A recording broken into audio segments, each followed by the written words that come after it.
Not as much as I do. We might be. Clifford, best of luck to you. Thanks to you, my man. Appreciate you. All right. Steve, all right. Bold statement right there. Yeah. Tyson's last fight. The Black Rhino matching wits with Jim Gray. Scheduled to fight Mike Tyson February the 15th. Here we are, round 3. Let's see if Juarez goes to the jab, which is usually very effective. He loves to jab to set up his power shots. He uses it as a rangefinder to probe, but also to set up the right hand. We'll see if he goes back to that more frequently. Right now, he's not really cutting the ring off enough on Acero Sanchez. He's following around the ring a little too much.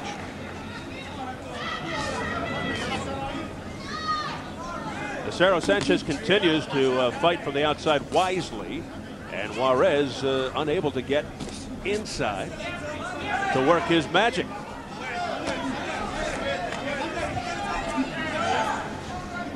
This is a smart tack by the former champion in the red. Right now, Rocky Juarez seems very tentative. I'm not sure if he's trying to time a counterpunch or if he just hasn't really found his rhythm yet, but he looks a little off. Usually very deliberate, does not fight in a hurry, but more so here thus far tonight, huh? I think so. I really do. At first round, he came out very deliberate, worked his way in, felt him out, started to unload the combination, catch him consistently with the left hooks, and now he stopped throwing them. Juarez continues to follow Acero Sanchez around as we approach the final minute of round 3. It's scheduled for 10. These are featherweights, 126 pounders.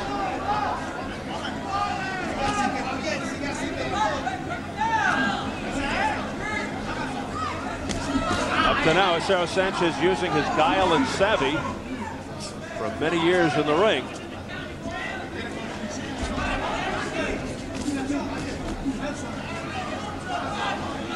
"14 years older than Juarez, who just scored with a combination to the head." Right there was a perfect instance where we'd normally come back with a left hook and another right hand, but it wasn't there. And I can't help but think that he's just a little out of rhythm.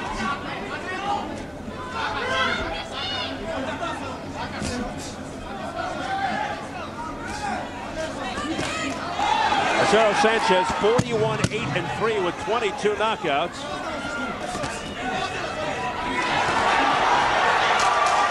Juarez picks up the pace a bit more now at the end of the round. But another uneventful 3 minutes. Good round, good round. Now you're back to your base. Back. You're in the rhythm again. You're back in the rhythm again. That jab, you need to cut the ring out still. When you get closer up, you need to unleash that. Right, hook, right. Let the combination go, son. Once you get in the ring, when you get closer up, we will work on the combination. Right, hook, right. Step to the body, boom. You heard him. Tell him to calm down, to take his time. Don't get on the ropes. Thank you. Seca, right? Seca?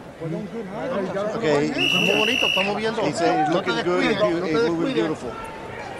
Our thanks to our translator there, Lou Messerana.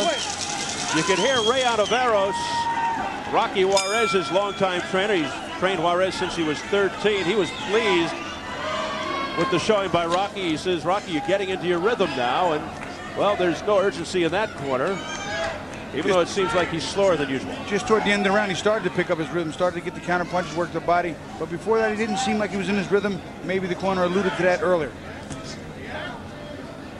Round 4 scheduled for 10. Again, Juarez in extremely deliberate fashion.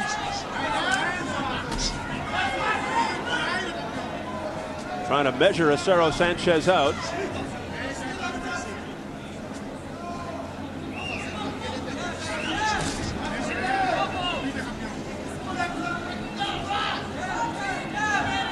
Fans trying to urge Juarez on. Juarez from the north side of Houston. And a capacity crowd of about 2,000 on hand. As mentioned earlier, he tunes that out, and really it doesn't hit him until after the fight. It is then when he appreciates the fan support.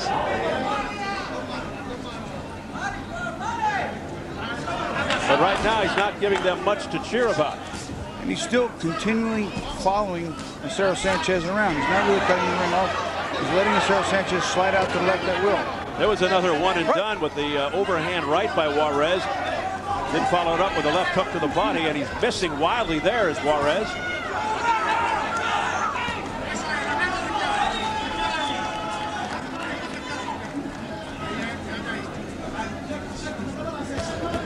Good jab by Juarez, sticking that left hand out by Acero Sanchez. It was a nice move. Acero Sanchez used a double jab and stepped back like that to the ropes. Juarez missed it, came back with not a hard right hand, but a light right hand that landed.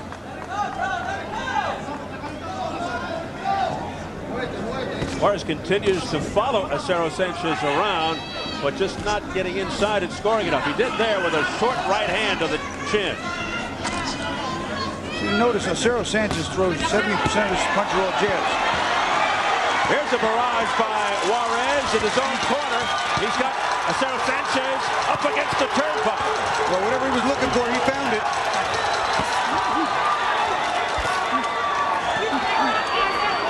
The ever-patient Juarez found his moment and issued a fusillade. Once again, he goes right back to being patient, not in a big hurry.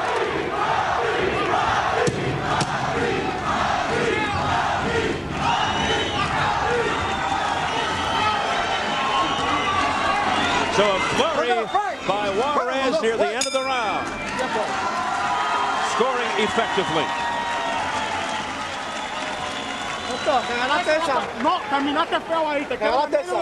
You didn't walk good. You didn't stay off the ropes. Tiene que ser caso, Acero. Tiene que ser caso. No te está dando con la mierda esa, pero se creen que te están dando. They're missing you with it. He think they're hitting you in the head, but he's not hitting you. He's not hitting you, but he's not his head. Come on. Rocky Juarez with his back to us, almost like a tracking device, constantly working his way in. And here he unloads a beautiful combination. Whatever he was waiting for, he evidently found, because the vast majority of these punches landed well. Certainly the best sequence of the fight for either fighter. And then he went right back to being patient. But he worked to the head, he worked to the body, and Acero Sanchez did not offer up much in return.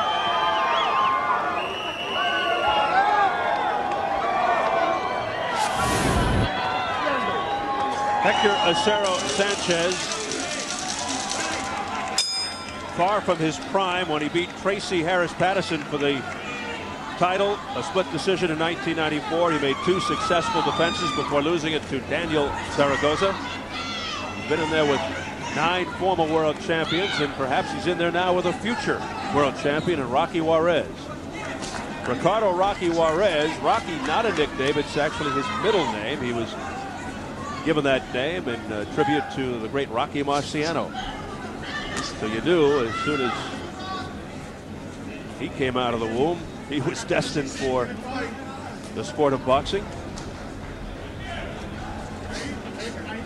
Round 5 scheduled for 10.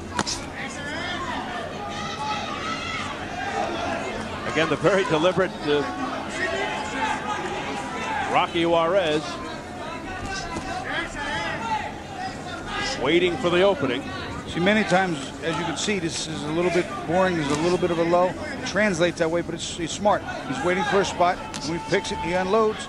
It's smart. He doesn't take punches on the way in. He does a great job that way, but it does need to be a little more exciting once in a while. You just wonder if eventually he's going to get targeted with the same criticism that hit one of our fighters on last week's card, Eric Morrell.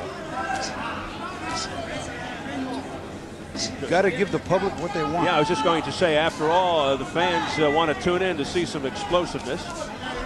And while he is a very effective fighter, he does not do it in a spectacular fashion. He does get the job done, but you know, the fans want to see some excitement.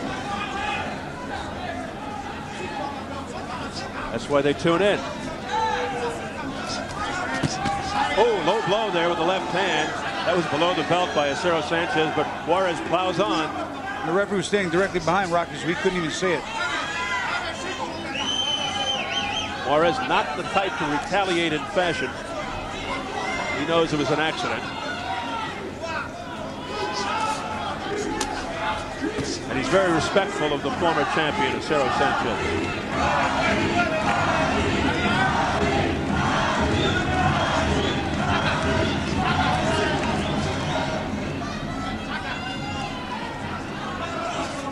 Long and lean Hector Acero Sanchez, 41-8-3, 22 knockouts, wearing the red.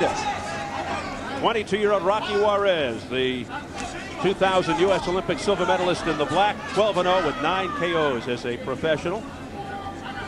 I can't remember the last right hand that Acero Sanchez actually threw. He just threw one there.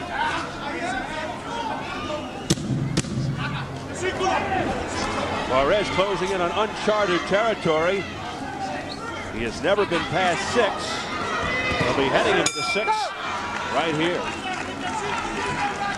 Now let's take a look at what's coming up on Showtime Championship Boxing in November.